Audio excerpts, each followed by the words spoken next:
पशुपतिनाथ जी अभी पहुंचे हैं घर। पहले उन्होंने रामविलास पासवान जी की जो तस्वीर है उसको प्रणाम किया और उसके बाद अब हम लोगों के साथ वो मुखातिब हो रहे हैं। सर, रामविलास जी कैबिनेट मंत्री थे और अब आपको अभी शपथ दिलाई गई है, कितनी बड़ी जिम्मेदारी समझते हैं आप इस वक्त? देखिए, सबसे पहले तो माननीय प्रधानमंत्री जी का मैं आभार व्यक्त करता हूं कि उन्होंने मुझ पर इतना विश्वास किया और मैं पहली बार लोकसभा का सदस्य बना हूं। स्टेट की राजनीति में 40-42 वर्ष से किया। बिहार में 8 बार मैं विधायक रहा, 4 बार मंत्री रहा, लेकिन स्टेट केंद्र की राजनीति में पहली बार आया।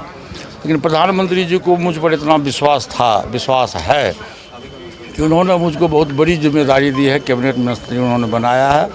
और मैं आपके माध्यम से माननीय प्रधानमंत्री जी को विश्वास दिलाता हूं कि मैं जितना वो मुझ पर विश्वास किए हैं, मैं उस विश्वास पर खरा उतरूँगा और दिन रात सेवा करके जो भी हमको विभाग मिलेगा उस विभाग को मैं चमकाने का प्रयास करूँगा। जब आप आए तो आपने सबसे पहले रामविलास जी को प्रणाम किया।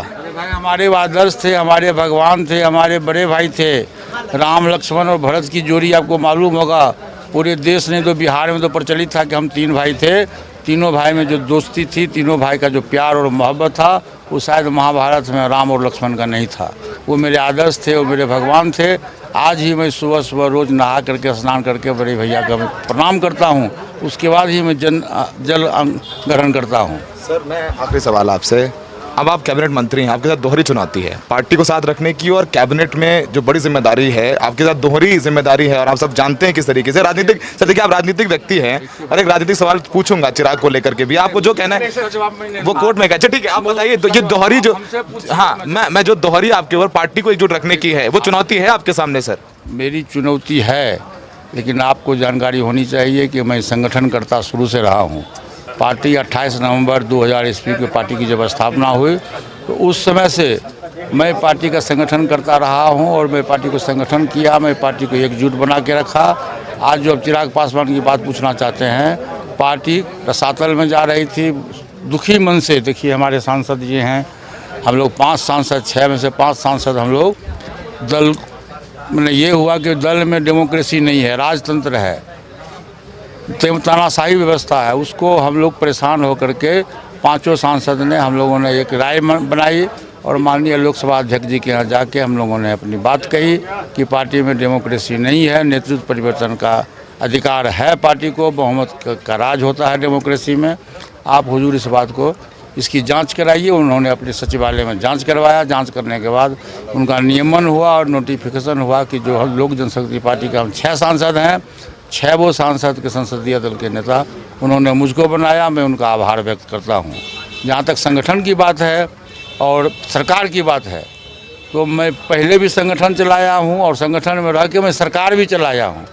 बिहार सरकार में मैं 4 बार मंत्री रहा हूं और सबसे खराब विभाग पशुपालन विभाग, जो कि पूरे देश में चर्चित है, वर्ल्ड में चर्चित है। BBC कहता था चलो घोटाले की सरकार में चलो, बिहार चलो, वैसे विभाग मंत्री हमको बनाया गया 2017 में और मैं 2 वर्ष तक मैं इसी तरह से माननीय मुख्यमंत्री जी को कहा था कि सर हम पर विश्वास करिए, मैं विभाग को दूंगा, कुछ लूँगा नहीं। और मैंने ईमानदारी से काम किया और 2 बार मुझको भारत सरकार के द्वारा पुरस्कार मिला।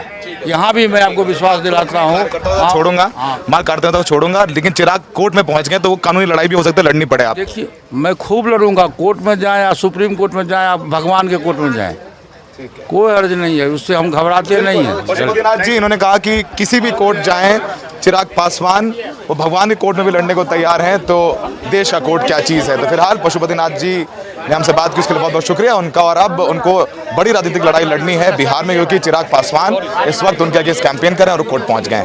सहयोगी शशिकांत झा के साथ सौरभ शुक्ला, NDTV इंडिया।